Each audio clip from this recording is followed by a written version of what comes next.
So anyway, I Well, was it's surprised. good to hear that people are keeping an eye on things, watching all this local stuff. Yeah, that is encouraging. Well, So does something happen, like a light comes on, a little red light or something? No, we try to make some communication verbally. Okay. We're supposed to have a floor director, but I haven't. Okay.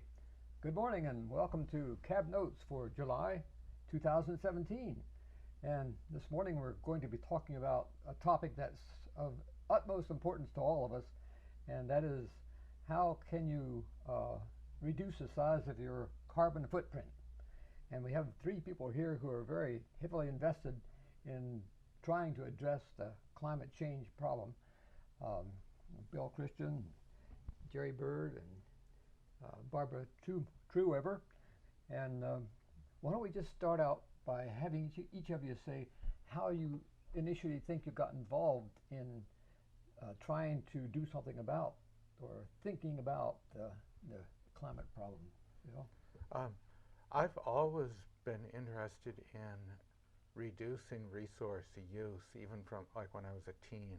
I don't know why I got interested in that so early. And everything I've done my whole life has been about that.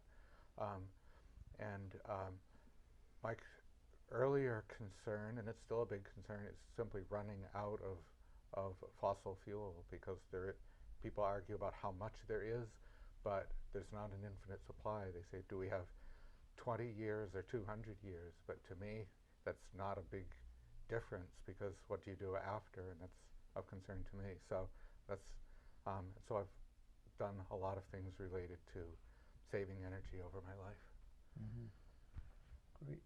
Gerry, how did you get interested in trying to reuse fossil fuels or whatever? I began to read people like Richard Heinberg, James Lovelock, Bill McKibben, and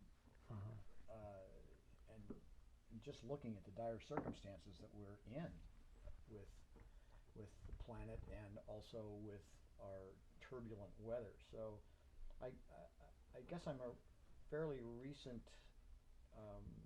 arrival to this, maybe 10 years or so ago. But what we did mostly is work over this very small house that we bought, and super insulated it, and changed over from fossil fuels to electric, and installed a small solar array that would cover our bills, our utility needs. And one of the things too that promoted us is that we retired, and consequently with that we've got a fixed income. So we didn't want to be subjected to rising and falling energy prices at the fuel oil level. So we simply just focused on having a small footprint as we could possibly have. Right. So like last year we spent $285 for our heating, cooling, and electrical needs. Wow. In our little house. That's amazing. So to me it's not only valuable for the planet, but it also helps my wife and I on a fixed income. And we've plowed our savings into alternative projects in our house, and we feel like that was a worthwhile investment. Yeah, thank you. Barbara, you're deeply involved with your 350.org involvement there. Yeah, well, it's been a long journey, as it were. I am a retired political science professor, and I taught public policy. Wow. And part of the public policy was environmental policy. And I remember when I first started teaching about the environment, it was back when Earth Day was just getting started, and it was all about squashing your soda bottles and recycling them, and clean water. The Cuyahoga River had erupted in fire, and but it was very simple, right? All we had to do was crush the Pepsi cans, And so I've actually known about climate warming for, I don't know, 30 years. The science and policy universe this is well known. This is not a debate. It's certainly not new. But while I was teaching, I didn't feel like I had the wherewithal to do anything about climate. It was sort of one of those things I looked at and I thought, this is just too big for a single person or for a local group to do anything about. That this has to be at a governmental level. This has to be at a national level. So I didn't really respond in any particular way other than teaching about it. And when I retired and moved to Vermont, because I have 2 grandchildren who live in Vermont, and I'm looking at the 2 grandchildren thinking about their life and their future, and decided that this was the time when I had the wherewithal and the knowledge to actually accomplish something. So I wanted to join 350, which is an environmental group, and I couldn't find one. And so I looked around Bennington and the Bennington area for other environmental groups, like Sierra Club or some local group. Wasn't here. Nothing. Huh. And so I decided I had to start a group, a 350 group. So that group has grown from maybe 2 or 3 at a meeting, and now probably 15 would be the number that I would put on the group, the active members of the group. So the election of Donald Trump has certainly ignited our interest and really determination to move forward on solutions to the climate crisis. Fantastic. Okay. So one thing, I feel I'm doing for the climate is in the 76 oil embargo. Was that when it was? 73 was the first one. Oh yeah.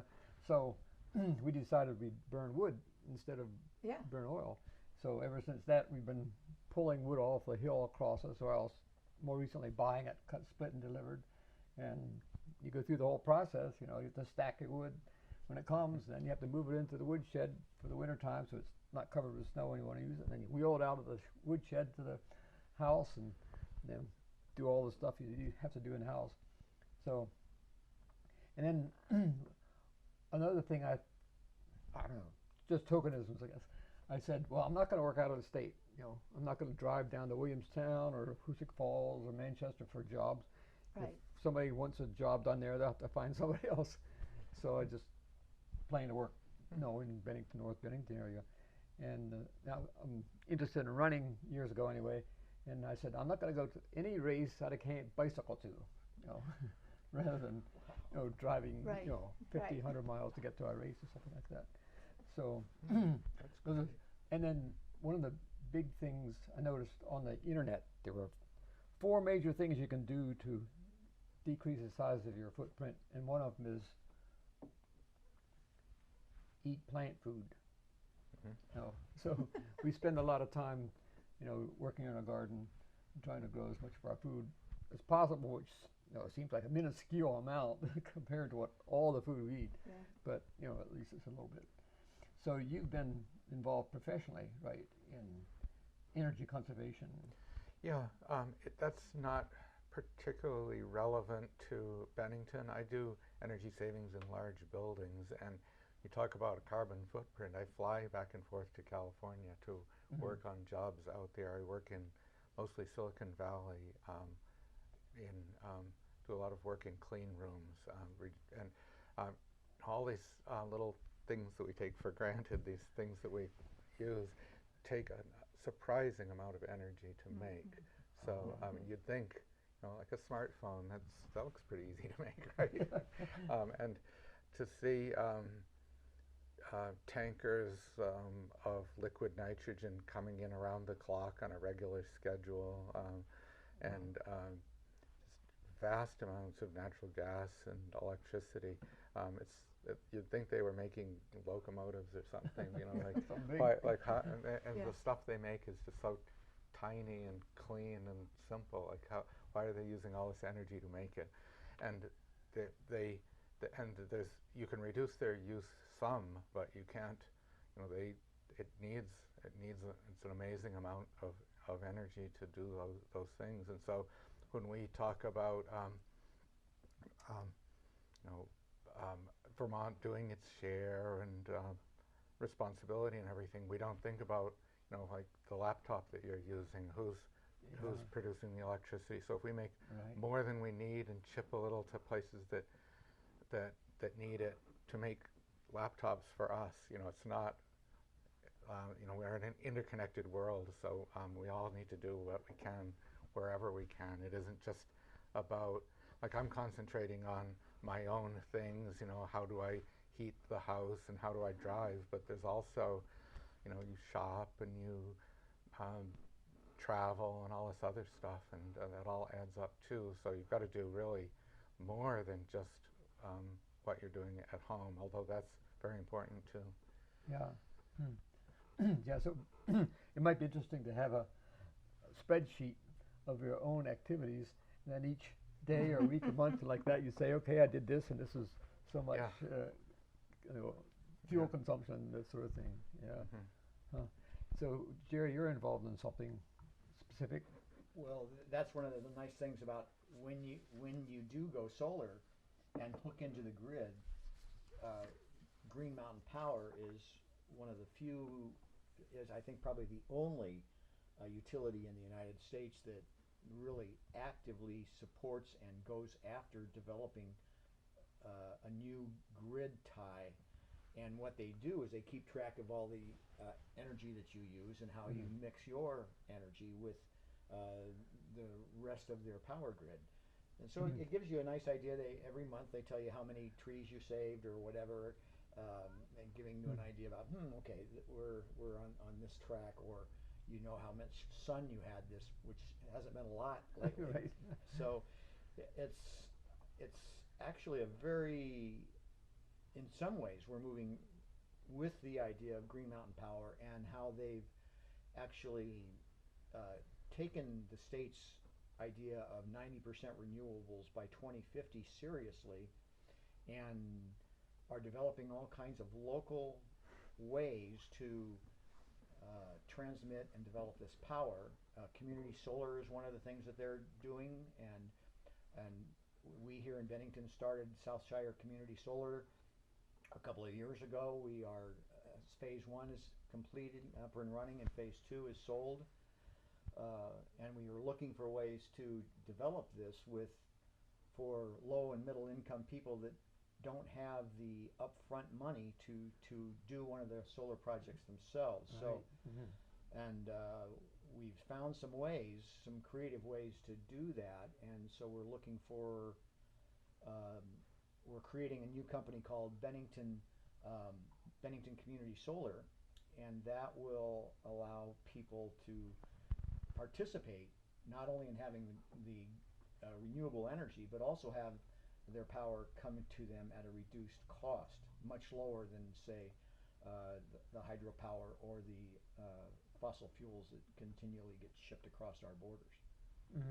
So that's exciting, and a group of us, Susan Lambert, Mary McGinnis, and Mark Simpson, and Kurt Merrow have been working on developing this for a larger group of people for about a year now, and we've searched through a lot of things, but I think we finally come up with a real possibility to put this into practice in the near future.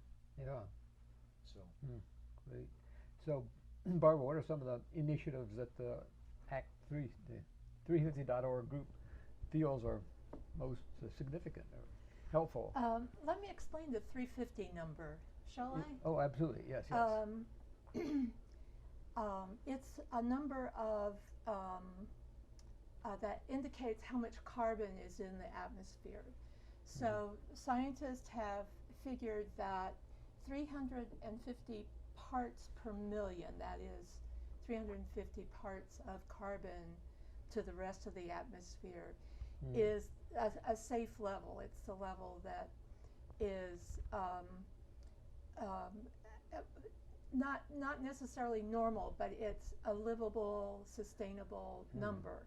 When we go above that, then we start getting climate effects. So too much carbon in the air is going to affect the chemistry of the climate. So things start doing funny things, like warm air holds more water, so you're going to get more torrential downpours, or that sort of thing. So right now we are at 410 parts per million. So we're really getting up to a point where I think we can adequately describe it as a crisis. That we could then start seeing tipping events where things that are occurring, like the melting of the Arctic ice, means that there's more water on the surface, which means the water is going to absorb more heat and therefore melt more ice. So when you have the ice pack, the sun rays come down, but then they bounce back off because of the color of the ice. Right. So if you get more hot water, you get more ice melt, you get more hot water, you get more ice melt, so you have a tipping effect. So 350 is, when it was started by Bill McKibben, the idea was to keep the carbon in the atmosphere at 350, to not go above 350. Well, Wow. you know, we're way beyond that now. So the idea is to try and ameliorate where we're at. In other words, we know it's going to be a climate that is erratic, and so how do we get to a point where we can reduce the worst effects of an erratic climate? And that had erratic climate, then that means gardening might not be so simple. I don't know about other people's gardens, but mine has been really slow this year because it's been so cool. Yeah. So 350 is taking, the 350.org, 350 Vermont, is building a movement that will hopefully counter corporate power. So right now, policy is being made because the fossil fuel industry has more political clout than the rest of us. So if we can build a movement of people who are willing to stand up to the powers that be, so to speak, in a variety of ways, that then we can be persuasive in the political system. So there's one major initiative is a divestment effort. So the idea is to get major institutions to divest from fossil fuel industries. So endowments like Williams College endowments or Harvard endowments, if we can persuade them to divest from fossil fuels, that sends a moral message that this is not acceptable. That that these institutions will invest in this really dirty, disastrous sort of industry. So divestment is one, and actually that's been pretty successful. A lot of the big churches have divested their retirement funds. Some banks, mutual funds have offered or opted to not hold fossil fuel assets. So the other one that has been pretty active that you probably know about is trying to shut down the building of pipelines. So like the XL pipeline, the Keystone XL pipeline, which was first shut down and then Trump has given a green light to. There are pipelines that are coming down in Vermont that have been protested but not successfully stopped. The Standing Rock incident or episode was about stopping a pipeline. So the idea is to try to shut down the building of infrastructure for fossil fuels. If you shut down the infrastructure for fossil fuels, you give more leeway, more room for clean energy to be built. The saving grace there, I think, is that the cost of renewable energy, clean energy, is coming down significantly, and therefore is cost competitive with fossil fuels. So that makes a huge difference. So that's a few of the things that 350 is working on. Yeah, that's very impressive. Yeah, we got sort of involved in the shutting down the pipeline type of thing because our son went out to Standing Rock. Oh, did he? And he was one of the last groups that was arrested out there. And just the picture, which we've all seen, of these endless rows of military, armed people that are basically brought there by the big industry to stop the protest, shows you what you're up against, basically. Right. That the whole political structure is going to follow the promptings of the big industries that are doing so these one of the really interesting things that's happening right now is the XL pipeline, the Keystone XL pipeline that has been green lighted by Trump, isn't permitted all the way through Nebraska. So they still have that process to go through to get the land, to get the permits, that whole thing, which is a lengthy process. 350 is joining with some other groups to build solar fields across the right-of-way, so that it makes it even harder for the pipeline to be built.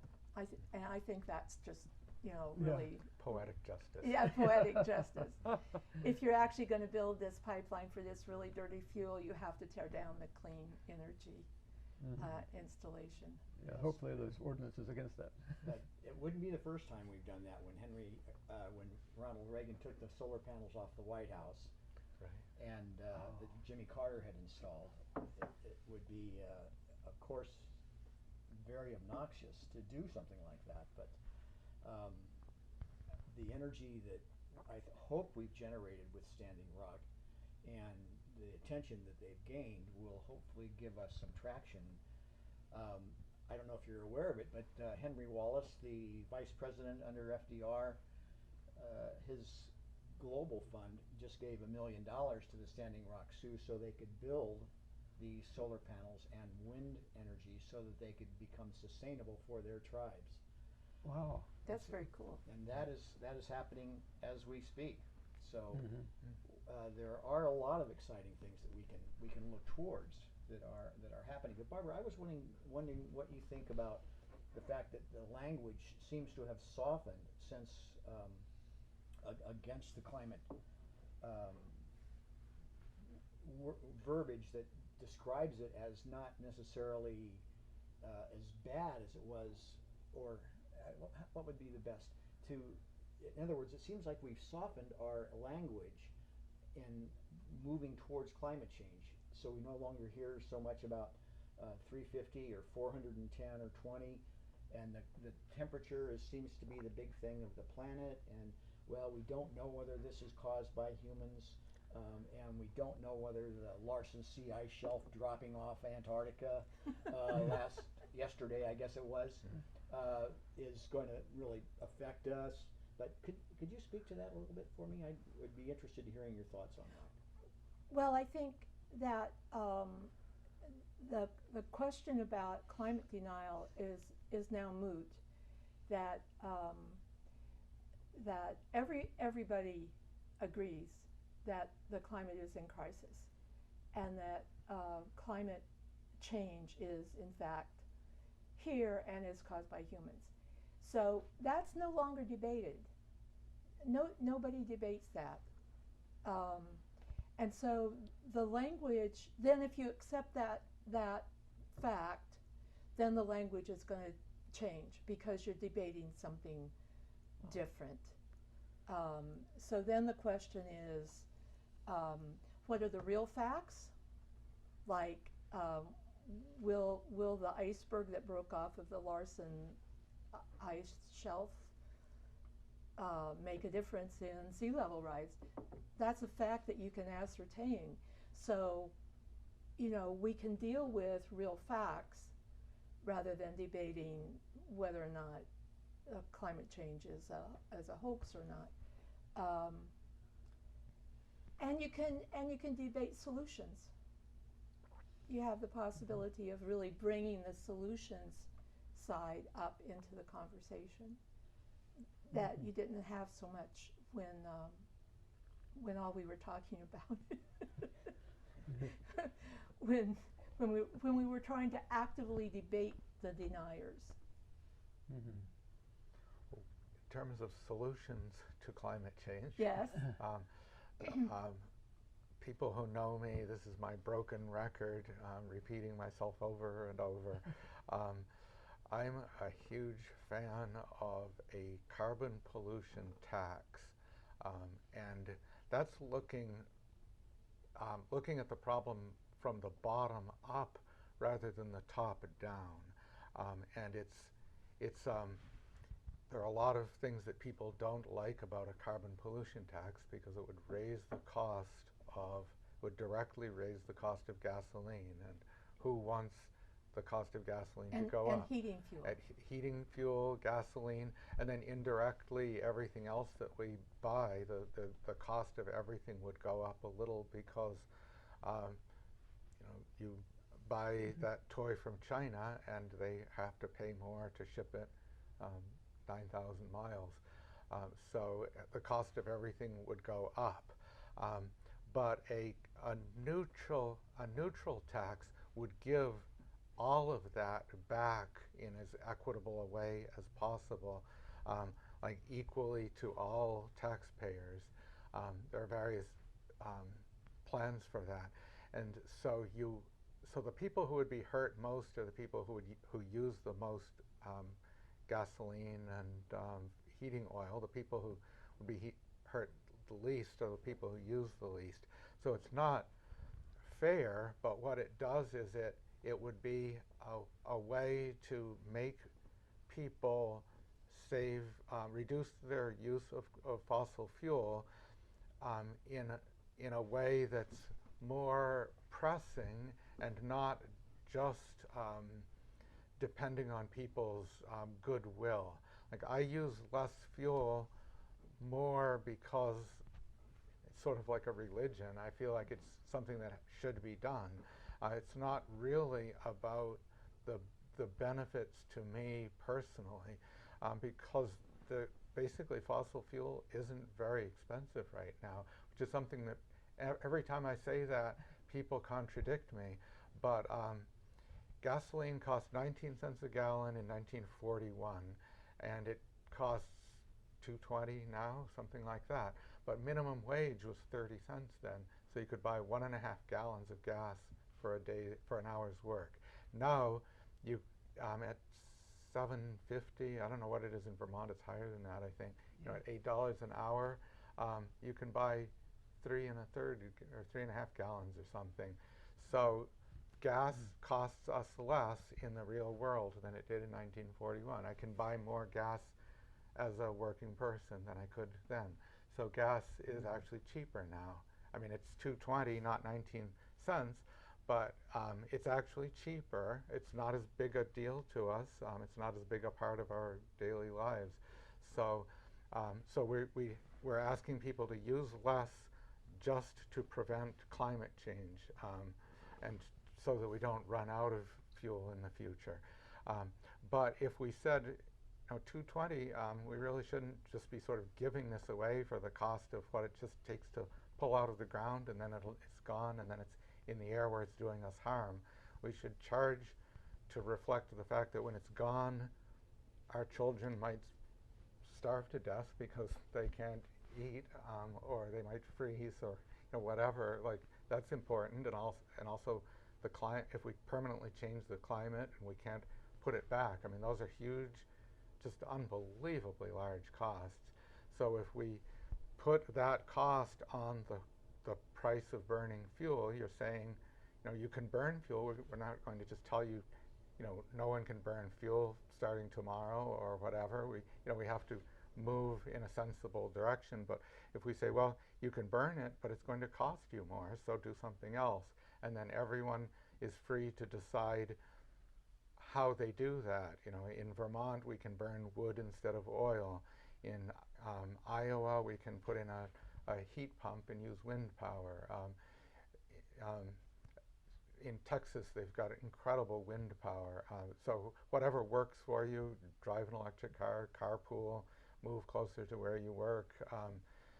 But the point isn't how you do it. Like, you're not like giving somebody money to buy an electric car, or giving somebody money to put in a solar system. Those are all sort of good because they're encouraging you generally to do the right thing, but they're not really fair, because if you get a government subsidy to buy an electric car, what if you choose to carpool? Then you don't get that benefit, but you're doing as good or a better thing.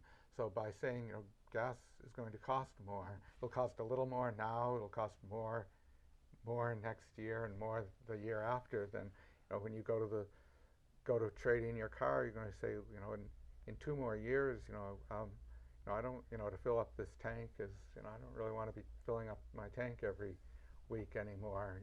I need a littler tank, or I need to do something else. And it's up to you how to do it, and that gets passed on with the free market. The conservatives love the free market. I'm a liberal, but I actually really like the free market in a lot of ways, because it's very fair. I would not want to live in a country where everybody gets 1 pound of sugar a week, whether you need it or not, or whatever. I think the free market, where you make your own decisions, is really smart. Bill, how high would gasoline have to rise? It's let's say $2.30 now. Mm-hmm. If the cost was raised to $2.50, would that change behavior? That's a one-to-one. The old I'm not an economist. I took one economics course in college and loved it, but I'm a big proponent of, like I said, the free market and economics. And basically, if you charge more for something, people use less. I mean, that just makes sense. And if you charged $1,000 a gallon, no one would drive hardly anywhere.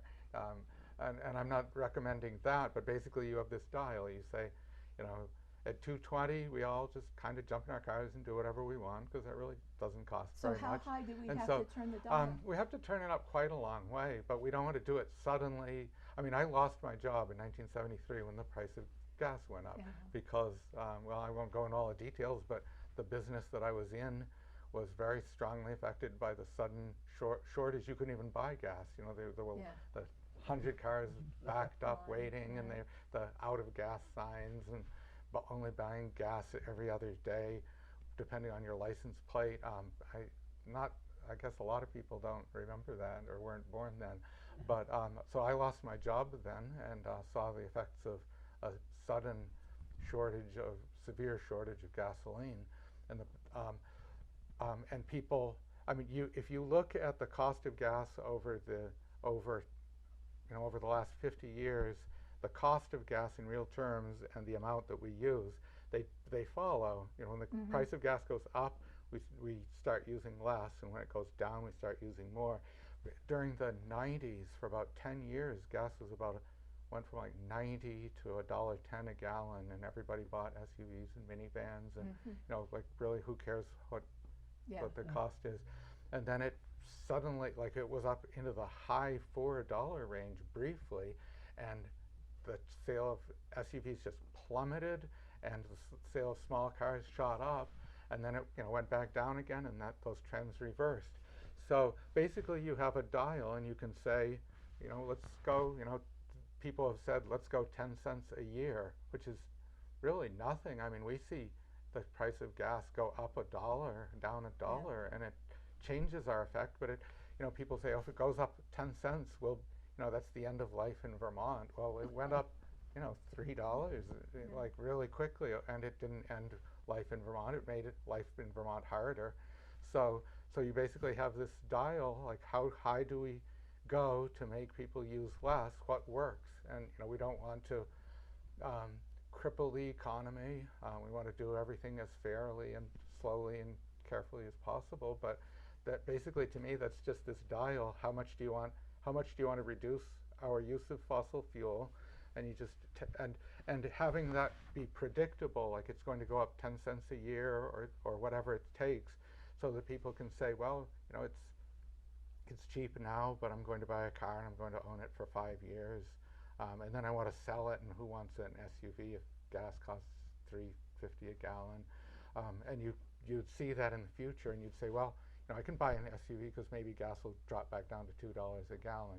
Now we don't really know what's happening, and we assume that gas will stay cheap. So a carbon tax would be a motivator to change, to buy an electric car, to get a smaller car, to carpool, move closer to where you live, work from home, which I do mostly when I'm not flying back and forth, squandering our resources. That's right. Bill, don't we have don't we actually, our government subsidizes the fossil fuel industry? Is that yeah, in a lot of ways. A lot of very subtle ways that are hard to explain, like depletion allowances and all these strange things. But a big one is the roads. The gas tax is very low right now because you can't raise it. Politicians will not raise the price of gasoline, so it hasn't changed like in 20 years or something. So it's really cheap right now because it's based on per gallon, not per dollar. So as the price goes up, it just stays at that gallon rate. So basically, it's not paying for our roads. It doesn't pay to build, repair, plow, and sand roads. It doesn't pay nearly the cost of the roads. That means that our sales tax and property tax help keep the roads up. That means if I want to not drive, I'm still paying taxes to keep the roads up, and that's definitely not fair. The price of gas should definitely cover the cost of the roads, and it's not fair to not do that, and it used to a long time ago. One thing you suggest to me is that we should say, okay, we have so much so much oil left in the ground, and so our purpose right now should be to use that as carefully as possible to get to the point where we don't have any, and we can get our renewables going. So that should be the reason why we use gas, simply to get to the point where we don't need it. Well, and there are so many products that are really vital, that are based on petroleum, that I think we should be not squandering our petroleum stocks, because these the machinery and the products depend on having a source of petroleum. I'm going to cough. So, Gerry, you're involved in trying to heat homes with a little less fuel, a little less more efficiently. Yes, heat and cool, and have a comfortable environment in which to basically just simply live. And storms have been around forever. We just need to seal ourselves up. We've got wonderful companies here in our state, two lending institutions that are helped with by the state of Vermont, giving very, very low interest loans to help people convert in a multitude of ways, from the fastest growing cold weather heat pumps that we have to heating our water with heat pumps. And all of this is available to us, and we have a new little group on North Street that is Neighbor Works, that is completely committed to educating people on how they can do that. So, Wow. and Brock, our wonderful Bennington Rutland County, whatever it is, has also got a big energy program. So people there's all kinds of ways out there for people to just inquire. And so it's up to us, I think, to educate ourselves. VCSU over on North Street has a wonderful loan programs, and Heritage Family Credit Union is developing them as fast as they can. So we are sitting at a juncture where there's a lot of opportunity where we can take advantage of these very, very low interest and sometimes 0% interest rates on loans that are rolled out by the state and by these two credit unions. So if you're thinking, well, I can't borrow any more money, well, wait a minute, you're getting a 0% interest rate. You can offset your costs of your fuel will be the payback of the loan, and after 5 years you will no longer have that payment, and essentially you won't have that in your budget anymore. And so if you're paying $500 a month for your electric bills, which in some of my canvassing I have discovered happens here in Bennington, that if you took out a loan, did the solar, and it's again supported by the state, so all the worry that we have about borrowing money is really not that consequential. What it is it's a program to change our mindset rather than get ourselves in deeper debt. And as we do that, as we just continue to think, well, okay, I can borrow this amount of money, and in 5 years after that loan's paid off, I'm not going to have a payment to Green Mountain Power. Whoa. Yeah, wow. It makes it pretty, and the payment that you're going to make to VSECU or Heritage Family Credit Union is most likely going to be less than what your utility bill is going to be. So let's talk about reducing carbon footprint, because the first step of what you're talking about should be energy audit. And Brock has a wonderful audit program, and it's very simple to do, and it's not very costly, and you should have an energy audit done on your home or your office so that you know, and they will tell you what you need to do to make your home energy efficient. And largely it's about weatherizing. It's about sealing your home up with proper ventilation so that it doesn't leak cool air or warm air, and then you can go from there with products that are that suit your living needs. That's a very easy way to reduce your carbon footprint. Well, Barbara, you're really right there, because one of the things, just having an energy audit and knowing where your house is leaking air is incredibly important and knowledgeable. All I had to do, because of the cracks in the ceiling, that was where most of my energy was going out, and on top of the window. So all I had to do was get some caulk and run it down the edges of my ceiling and smooth it in. and it paints it. It's like you didn't even know it was there, but that helped incredibly.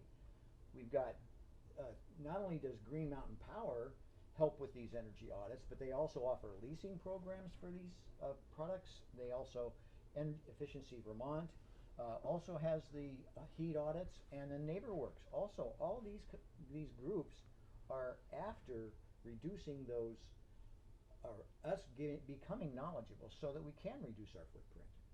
And it's unfortunate that most of our fellow Vermonters don't seem to know a lot about this. Well, I think one thing when we talk about reducing your carbon footprint, people think that they have to shut down all the lights and maybe go live in a cave someplace and cook over a fire, and it really is not true. That there's so many ways you can lower your carbon footprint, and have exactly or better quality of life. One of the things that Gerry will tell you is if you do the caulking, you will live more comfortably because you will be cooler or warmer than you would be without the caulking. So it's not like you have to give up your life in order to lower your footprint. And a lot of the suggestions, this is what you can do on a daily basis, a lot of those suggestions are simple, easy, and don't affect your lifestyle at all. Mm-hmm. They're just, and maybe even enhance. And maybe even enhance, right? Mm-hmm. That and in some ways I think of it as frugal living, because it saves you money. Mm-hmm. So you get a better quality of life, maybe, but certainly not a lower quality of life. You save money and you lower your carbon footprint. What could be wrong with that? Right. I often think when we're talking about this whole climate change thing, that in a sense we're going down the wrong road by using so much fossil fuels, and the longer you go down the wrong road, the harder it's going to be to get back onto the right road. So that kind of gives us an impetus to do something about it now. Well, Nathan, that's perfect, because the next question I was going to have for everybody is, are we too late? Mm-hmm. Barbara? Yes. Climate change is already happening. We are already seeing the effects of a changed climate. We are living with a different Earth, as Bill McKibben says. So it's already happening. The question is, how bad will it get? I think something that a lot of people don't realize, because of all the pollution things we've done in the past and how we've corrected them, is that carbon dioxide isn't a pollutant like mercury or sulfur dioxide, because it doesn't wash back out of the air. If if I go out and spray lead mist into the air or something, or just carbon, like if I burn a soot flame, just put, I'm just throwing trash into the air. That breaks down and washes out. Nothing like lead and mercury, unburned carbon, particles, smog, that stuff all washes out. And so you say, well, it's bad, but we stop doing it, and then the air, in a month, the air is clean. Carbon dioxide will never break down. It's in the air, and then it's part of the air forever. The only way that it ever comes out of the air is to be chemically removed, mainly by living things. Trees grow by taking carbon out of the air. But when they die and either are burned or they decay, almost all of the carbon goes back into the air. So that's a short term. We should have as many trees growing as we can, but we can't permanently remove CO2 even with trees. The only way that could be done, and this gives you an idea of trying to go back when you've gone way down the wrong road, If we wanted to remove carbon from the air to bring it back down to 350, I think the simplest way, there may be some chemical process, I mean, people are actually working on this, but one way that would work, and this just shows how unbelievably difficult this is you could grow billions of trees, cut them down, and then store them so that they don't decay, the way they did in the Jurassic era, falling into swamps and settling on the bottom anaerobically and not decaying and building up. So if you could store them deep underground, basically to compensate for how much we've burned, and we burn 1 million pounds of fossil fuel every second right now, and to cut down enough trees, like grow enough trees to take that 1 million pounds a second out of the air and store it safely where it won't decay. That's just a crazy idea. So the basic idea, what people say is leave it in the ground. Don't burn it and then go out and try to get it back. That's like, if anybody read Dr. Seuss's, what was his first one about the spot? They make the spot and then they're trying to clean it up and it just gets worse and worse. What was the Dr. Seuss book? But basically, you don't make the spot in the first place, and everything they do just makes it worse and worse. And like if we are ever thinking we're going to take carbon back out of the air and put it underground, either as well-preserved wood or as carbon, turn it back into coal and put it underground, it would be so much easier to just not burn it than to burn it and then try to get it back. That's Think a about crazy idea. how much energy it would take. It would take all the energy you got in the first place right. plus more to get it. Yeah, It to just get it doesn't back, make any right. sense. So there are a lot of geoengineering ideas about carbon capture and sequestration. Most of those are about capturing it at the point of combustion. So if we're going to be off fossil fuels, that doesn't really work. But people are working on those kinds of mechanisms. That's another I don't example of. I don't want to depend on geoengineering. Yeah, that's like the Dr. Seuss thing. That's the thing you're not supposed to do, according to Dr. Seuss. When you look at subsidies for fossil fuel, the government has given the coal industry an awful lot of money, like I think hundreds of millions of dollars, to do carbon capture, and it hasn't worked. Their biggest plant, which got a huge number of millions of dollars, a plant in Texas, I believe, they tried to make a coal-burning power plant that would capture something like 80% of the carbon and safely put it underground. They ran it for a little while. They built it, and they ran it for a little while, and it cost too much to run, and they converted it back to natural gas. They're burning natural gas now. So, even though they were given the money to run it, it couldn't even be run. I mean, they were given the money to build it. They couldn't afford to run it. Carbon capture, I think they should be given some money to work on that, because we need to consider all the options. But carbon capture, burning fossil fuel and trying to capture the carbon dioxide and turn it back into something that you can store forever underground, it's very hard for me to imagine that could ever work. But I'd say go ahead and don't put too much of our investment in that. Do other things that make more sense. But we can try that. Maybe there'll be a breakthrough. You never know. But it doesn't make sense to me. I don't see it happening. Well, what about the natural? Seems to be the process that we're going through right now of the reduction in the use of coal.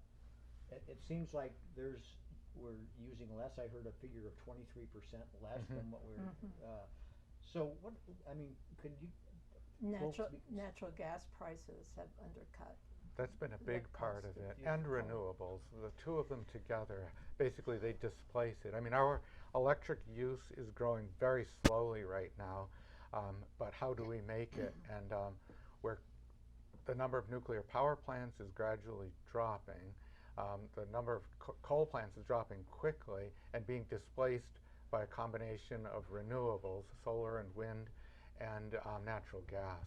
And people say natural gas is great because it only puts out half the CO2 as carbon. And my reply, this sounds really cruel, but that's like saying we used to kill 10 babies a day and now we're only killing 5. I mean, it's like, Yeah. that's good a little bit, but I don't think that's great. I don't think we should do any. So switching from coal to natural gas, it's an improvement on carbon dioxide, but methane from natural gas is worse. And also, we will very rapidly go through our natural gas and go right back to coal again. Like, we need to go away from both of them and do something else. Because natural gas, we don't have we have an awful lot of coal, like probably hundreds of years of coal. We don't have a lot of natural gas. And you don't hear that from the news. They say, oh, we have enough natural gas to last 100 years. Not if we're displacing coal. Yeah. Then suddenly it goes from 100 to 30, and then we're using more. I mean, we don't have hundreds of years in natural gas.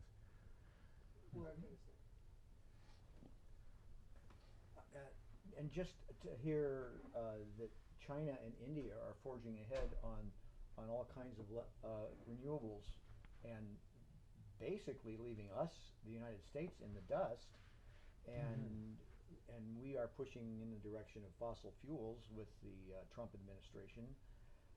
What would you say to that? I mean, do you think, would you guess that there's going to be a different sort of alliance in the world that maybe is based on fuel rather than military armaments, or what are your thoughts on Well, I that? think military will never go away. I know the U.S. military is planning for disruptions that are caused by climate change. But I think China is really intending to be the world leader. And since they have a dictatorship and the dictators can just say, do it, then it gets done. India is a little bit different, but I think their political system would like to go pretty green. They've got a lot of demand for electricity, so they're building coal plants. But yeah, I think it's not so much alliances built on energy use, but alliances built on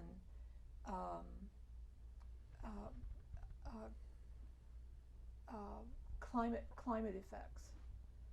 So you get rising seas, and that's going to affect India a lot, China somewhat, and yeah, I think that given that the Trump administration has given up America's leadership in a lot of ways, not just in terms of the environment, but in terms of NATO, and he's just said, no, we're not going to do this anymore. The same with Japan and Korea. He's actually put us in second or third or fourth position in the world, and somebody's going to take over the vacuum. Probably China. Well, we just about exhausted our hour. Do you have anything you wanted to say that you didn't get in? No, I think this has been great. I hope both of the people watching this out there enjoyed it. Yes. Yeah, I don't know. We've talked mostly sort of at a higher level. I think Gerry's tried to pull us back to more of a local thing, because really is really what it's all about, is what we all do at home and at work, at school. Get back to basics. Well, I hope all of you out there have a little bit larger sense of what's available right here in Bennington, And if you have any questions, I'm always available to work with you. Thank you.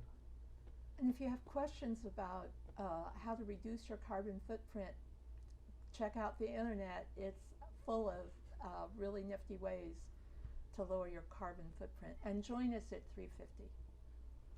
Okay. Thank you all very much. Thank you. Thank you. Well, that was a robust discussion.